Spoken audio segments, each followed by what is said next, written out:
Hello guys, ito ng adobo ni Jonathan na lahas. Hoy. Yan, Jonathan version. Ano? Adobong atay. Adobong atay sa manok. O batikon. Balon-balon. Balon-balonan pa. Dili oy.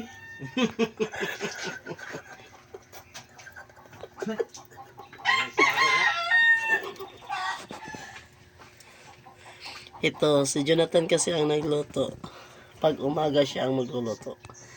Kaya, mag-video na lang ako sa niluto niya. Yan siya. Yan ang almusal namin ngayon. Ulam. Ito ang ulam namin sa almusal. Yan siyang atay sa manok.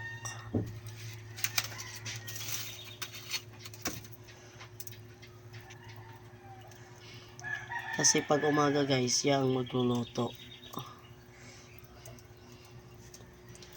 Tanghali lang ako at hapon magluluto. Siya talaga sa umaga. Kain na lang kami pag umaga. Makasana all. Ayan siya guys. Ayan. Ayan. Tapos nagsaing na din siya ng ano, yung kanin. Yun. O di, ready na ang almusal namin guys. Bye-bye. Thank you for watching.